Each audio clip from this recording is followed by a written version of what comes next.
Welcome back, everybody, to Niners Now. I'm your host, Brady Grustas, at GrustasBrady on X. You can follow me there. We've got real bad news, everybody. Nick Bosa is officially out for the year with a torn ACL. This is a vicious blow to a 49ers defense that was really ascending and getting better every single week. So what does this mean for the defense and for the team as a whole? Well, we'll talk about it today, and stick around until later in the show when I go over some potential additions that the Niners could make to boost the defense back to elite heights.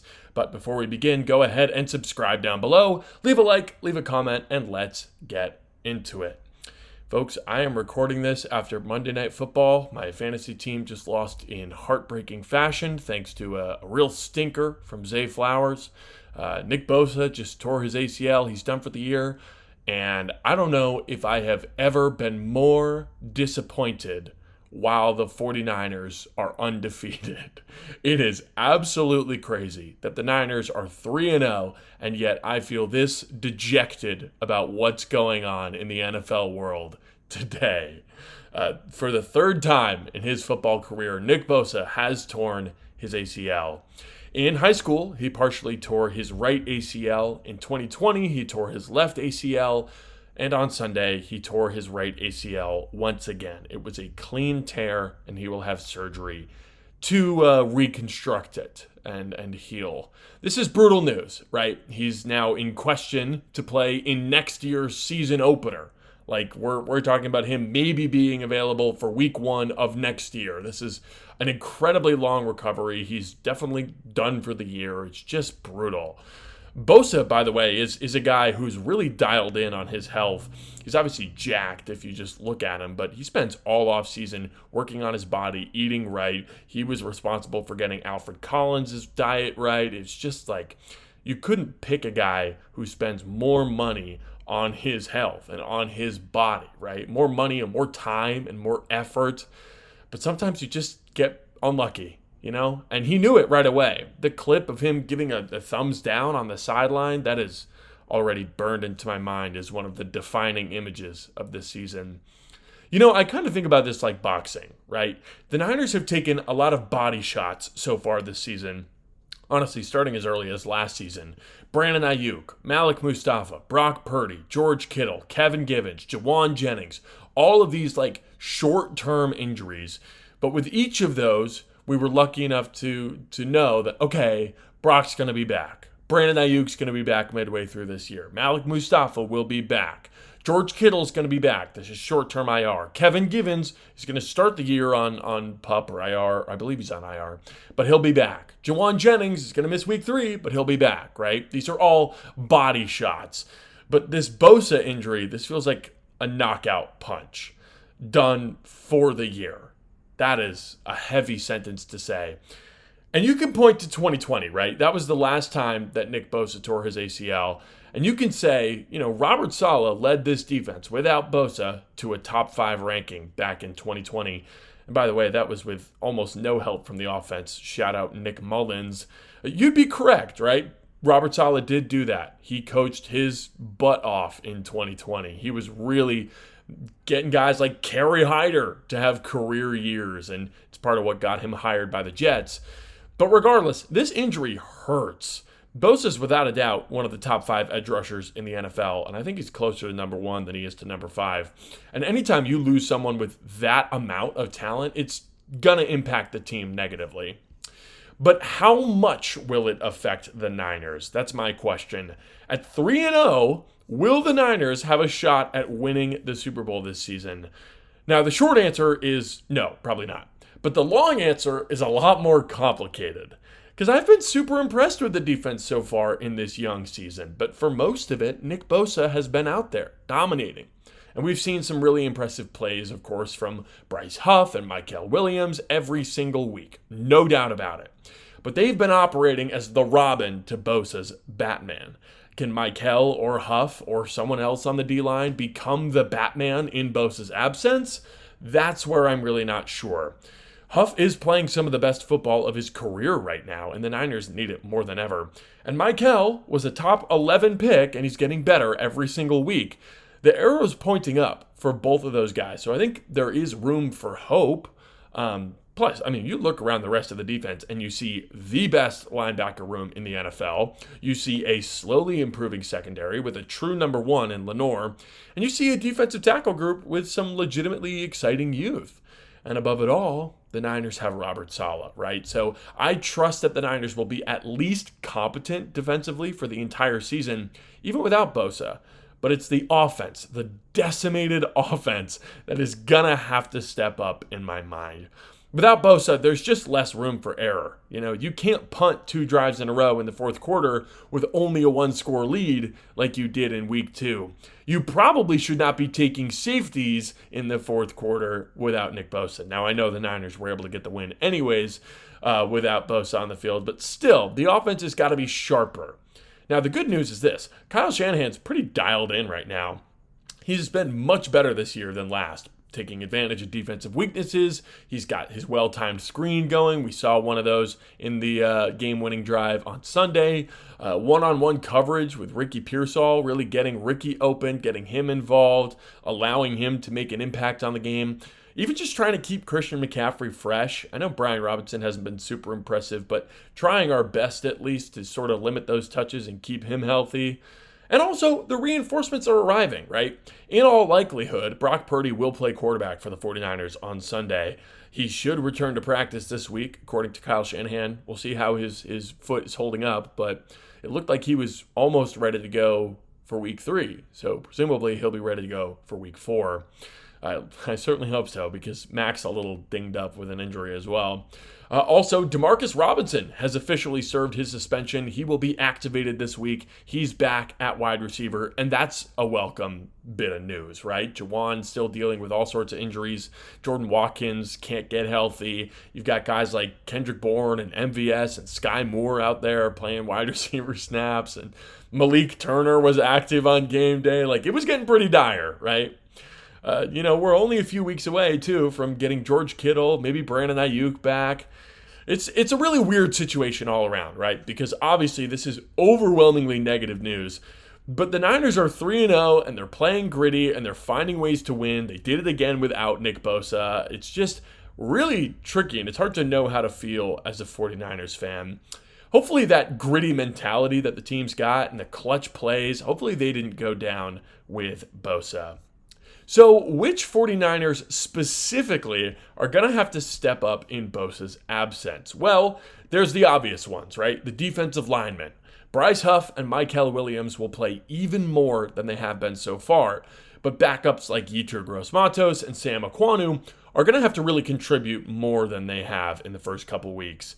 They each had solid week 1s, but they haven't been fantastic since. I think Samo in particular has really struggled. And the defensive tackles, they've got to play better too. I've got to imagine we see less of Mykel Williams rushing from the inside with Bosa out. So guys like Kalia Davis in particular are really going to have to start contributing as pass rushers. And also, Robert Saleh is probably going to have to deal up some really nasty blitzes, because without Bosa, I'm assuming it'll be pretty tough to get pressure by rushing 4. And the guys executing those blitzes, like D. Winters and Upton Stout and Jason Pinnock and Fred Warner, but especially those first 3, I think they're going to have more responsibility as a result of those, increased blitz play calls. Will it take the entire defense stepping up? Absolutely it will. But in particular, I need the D-line, Saleh, and those usual blitzers to step up their game. But what if it's not enough, right? What if the Niners need more help and the defense isn't quite ready to replace Bosa? Then I think you have to at least consider some trade deadline additions. Kyle Shanahan said on Monday that they would look at trades like they usually do. And today, I've got 5 defensive linemen that I think the 49ers should trade for. And surprise, surprise, that starts with the biggest name on the market, Trey Hendrickson. Hendrickson is a really, really good player. He is an absolutely wicked pass rusher, and he has been for years. And his run defense is pretty solid too. He's clearly, to me, one of the 10 best edge rushers in the NFL. And while I don't think he's in that top tier of guys with Bosa and Parsons and Crosby and Garrett, I do think he's in that secondary tier with guys like Will Anderson Jr., right? Daniil Hunter. those guys. Jonathan Grenard's been great. I think Hendrickson is the best of that group. He's pretty clearly the 6th or 7th best edge rusher in the league. Maybe around Aiden Hutchinson level of good, which is a great place to be. But the Bengals, they did reward him with a raise this year after a really long, drawn-out negotiation period. And it does seem like the relationship between Hendrickson and the Bengals has improved from where it was over the summer. But with Joe Burrow out for most of the year, this season might get pretty ugly for Cincy.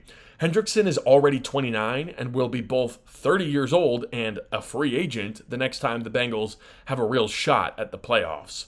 If you are the Bengals, it might not be a bad idea to get ahead of that situation and guarantee a solid return for him instead of letting him walk and playing the compensatory pick game. If the Bengals do move Hendrickson, the offer to beat would be a 2027 third-round pick because that's probably the compensatory pick that they'd get for letting him walk. My offer? A 3rd and a 4th-round pick in 2026. That's probably about the most that I would be willing to pay for Hendrickson if I'm the 49ers. And if they do trade for Hendrickson, it would be a rental, right? That's why I'm not trying to fork over a 2nd-round pick or a 1st-round pick or anything like that. Because the Niners are not a team who is willing to give Trey Hendrickson big money. This would be like a supercharged version of the Chase Young trade way back in 2023. For the Bengals, they would get that 3rd rounder a year sooner, and they'd pick up a 4th as well in a year that is pretty much lost.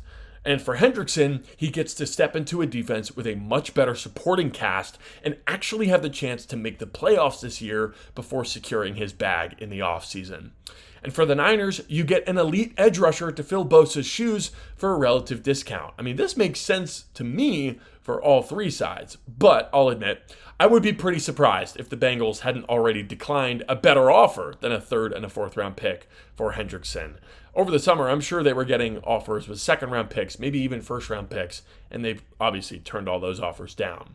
For as grim as their season really looks without Burrow, they're 2-1 right now and at the top of their division. So if they do move Hendrickson, it won't be until much closer to the trade deadline. Definitely something to watch, though, for San Francisco. Hendrickson is the best player available, but he doesn't fit the mantra that the 49ers have been following all year long. Younger, cheaper, healthier. Now, another name that I've been seeing a lot online fits these criteria way, way better. It's New York Giant Kayvon Thibodeaux. Now, Thibodeaux is a guy I really like in this spot, okay? This is one of my favorite options for San Francisco. Thibodeaux was a highly touted high school recruit who committed to Oregon and played great there until he was selected 5th overall in the 2022 draft by the Giants. He had 4 sacks his rookie season before jumping up to 11.5 his sophomore year with 12 tackles for loss to boot. Pretty great year for him in year 2. But last year, his 3rd year, was a pretty big disappointment. Only 5.5 sacks in 12 games. It's certainly been an up and down career so far for Thibodeaux, but this year he's been great. Already 2 sacks on the year, although his pass rush win rate is only 12.5%. It's about league average. But his run defense has been better than ever. PFF has him as an 82.3 run defense grade on the year, which is 3rd among all edge rushers. That's very, very good. So why would the Giants move him? Well, first of all, they're 0-3, and I can't imagine that they're going to be any better than 2-7 by the time the trade deadline comes. That's another lost season for the Giants. Brian Daboll will maybe be fired. Joe Shane will maybe be fired. Might be time to clean house and get some new talent in the building. Also, next year they're going to have to pay Thibodeaux nearly $15 million on his rookie 5th-year option. Now, that's a pretty manageable price for a guy as good as Thibodeaux, but I can't imagine the Giants will want to extend him beyond that.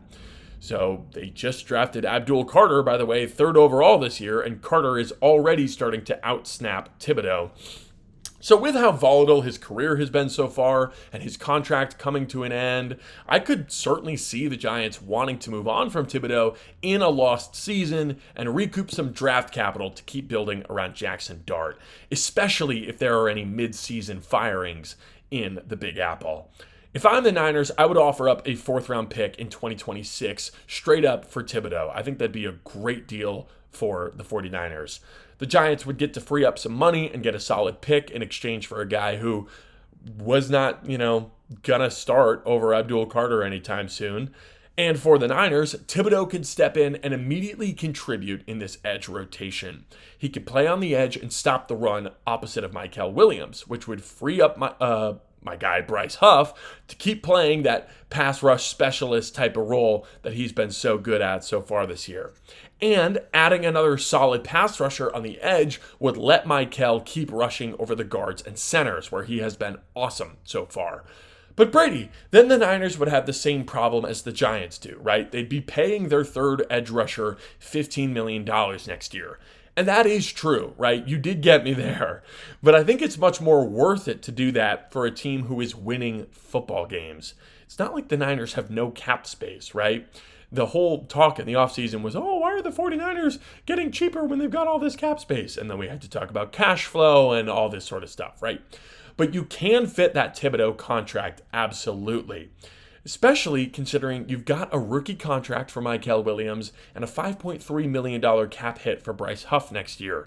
There's definitely room for Thibodeau, especially considering he is playing great, he's only 24 years old, and you're likely going to free up some money with Yetur Gross-Matos leaving after this season. I would love to see the 49ers go get Kayvon Thibodeau, but I'll admit I don't think the Giants are really looking to move him at this point. Now, a similar situation to Thibodeau is Jermaine Johnson from the Jets. Johnson was a former first-round pick by Robert Saleh, and he had a Pro Bowl year with 7.5 sacks for the Jets back in 2023 before unfortunately tearing his Achilles and missing nearly all of last season. However, Johnson re-aggravated that ankle injury in Week 2 and missed Week 3. Plus, he's not playing quite as well as Thibodeau is this year. He's definitely worth a mention thanks to the Robert Saleh connection, but this is another one I'm just not sure is going to happen. Now, the next two guys on my list are teammates, and I think one is very unrealistic and one is pretty realistic. And funny enough, we just saw both of these guys play against the Niners. For the New Orleans Saints, it's Cameron Jordan and Chris Rumph. Now, let's start with Cameron Jordan, who is certainly the less realistic option here. Jordan is a 36-year-old veteran in his 15th year in the NFL. Certainly not young, right? But what I love about Cameron Jordan is that he is a fantastic mentor for the youth on this D-line. I genuinely don't think that there are 10 players in the NFL who would be better teachers and leaders for this young group. And with Bosa out, I think that's certainly a void that the Niners should look to fill. Jordan has also done a lot of lining up at defensive tackle, so he would certainly add some versatility to the defense on the field. But also, he wouldn't just be a mentor to Mykel, right? He can teach the young guys on the inside, Alfred Collins and CJ West, a thing or two as well. Jordan is making under $10 million this year, and he's in the last year of his deal, so he would certainly be an affordable rental. Is he as good as Nick Bosa? Absolutely not. Not anymore, at least. Definitely not, right?